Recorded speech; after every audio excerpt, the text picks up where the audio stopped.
before the gold rush, Dr. John Marsh saw the hills and valleys of this pristine land and envisioned an opportunity to create an agricultural paradise. He purchased 40,000 acres here in East Contra Costa County in a Mexican land grant, built in adobe, and later an impressive stone house. Now he began sending letters east which described the rich farmland. Letters so inspirational that pioneers immediately began a westward migration that changed forever the course of American history. This land, along with Marsh's stone mansion, is part of a plan to create a historical and recreational park where visitors may learn about Marsh, his role in early California migration, and the history of the agricultural boom that followed. The acreage, with its rolling hills and California oaks, will be connected to other open spaces, thus preserving valuable wildlife habitats and give people unlimited recreational opportunities. Tim Worth from the Trust for Public Land works to preserve beautiful open spaces for the public to enjoy. It's 6 square miles, and it's one of the largest undeveloped properties left in all of Contra Costa County. What makes it really extraordinary is that it links together with a whole series of existing open space areas from Mount Diablo into Morgan Territory, into Round Valley, into Los Vaqueros Reservoir. And so there's the opportunity here to eventually have this incredible wildlife corridor, one of the biggest in the whole Bay Area, and then the potential for incredible recreational opportunities for the residents of this growing area. You could take a trail all the way from Brentwood up to Mount Diablo. Park architect Gene Metz talks about plans for the park. Because highways are being built, housing developments are occurring, this land will not stand alone forever. It's an excellent opportunity to provide a setting for the house, a setting for this history. It's the best example that carries us from the missions to the gold rush to the Victorians that we now celebrate. We need this period of history so that we can know our heritage, so that we can value California today even more than we have in the past.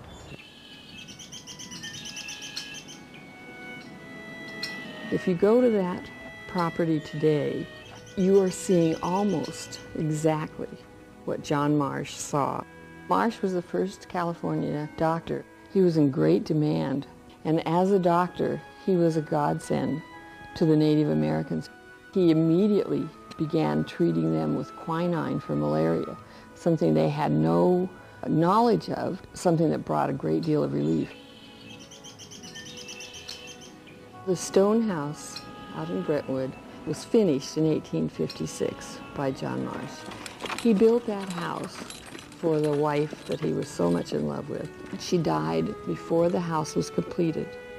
It is 3 stories high. It has 7 gables. It has a wonderful tower that he could climb up in and look around at all he owned. The property itself was already the place that people stopped when they went up or down California.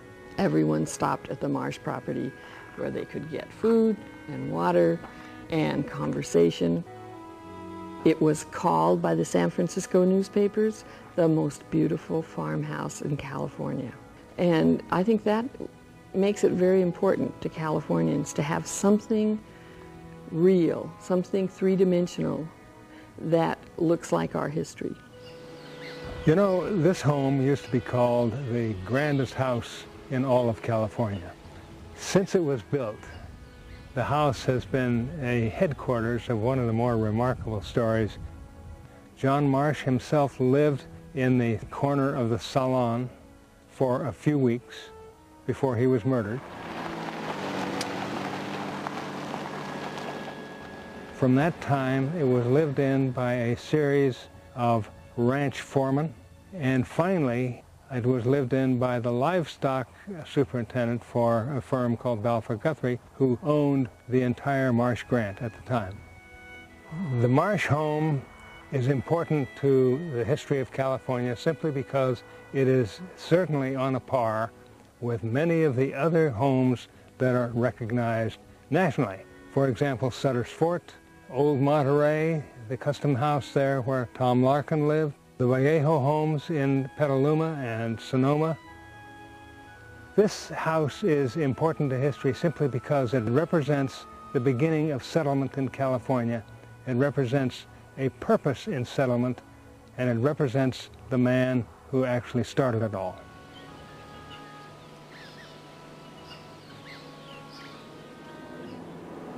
The house is in poor condition. It's been deteriorating through neglect for many years, but it's a very sound piece of geometry. It lines up, it's not leaning or settling, but the stonework is becoming quite weak, so it needs to be reinforced and tied together. And once that's done, it'll be safe, and it can be a museum, but even better than that, I think it can be a place of activity, a place for the community to go, have meetings, have lectures. It can serve as a cultural resource for the entire county and for the region. It's a place to learn and celebrate what we know of California history. It's a place to reconnect with Native Americans and learn about what the interaction was like between Native Americans and the earliest settlers. It's a place for the orchards and vineyards that John Marsh planted there. It's a place to show off what the early agriculture of California was all about. The new park will hopefully interpret the agricultural history of this area. You know, East Contra Costa has been well known for its agriculture for well over 100 years, beginning with John Marsh and those first vines and orchards that he planted near his adobe. And then as time went on, the early settlers that began settling here in the 1860s, shortly after the gold rush, ultimately found the riches that they didn't find in the gold field. They found those in the soils of East Contra Costa, planting wheat. And by the 1890s, this was the largest wheat-producing area between New Orleans and San Francisco. And then by the teens, 1914 and 15, we saw irrigation come into through East Contra Costa, and row crops and orchards began to come. Unfortunately, much of that early agricultural land has been replaced with pink condos and housing tracts. I worry sometimes about us losing some of what our forefathers brought and what this area stood for. And I'm hoping that through the realization of this park, we'll be able to keep it for all time.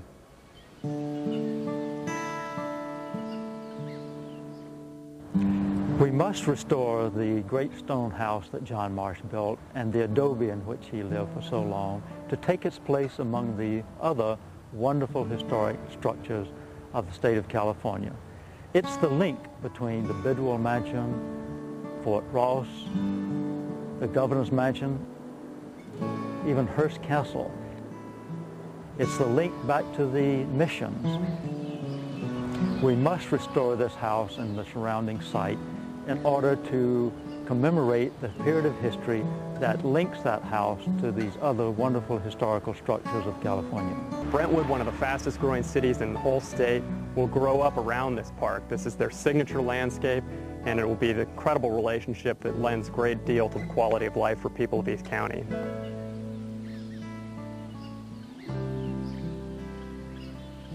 You've seen the incredible opportunity that exists to create a park of such historic and recreational significance. You've heard from the people who see the value in preserving open space, protecting habitat, and educating the public on the rich history of the land. Now, we've taken the first steps, but there's much more work to be done. All the components are there, but we still need your support. Your participation is critical if this vision is to become a reality.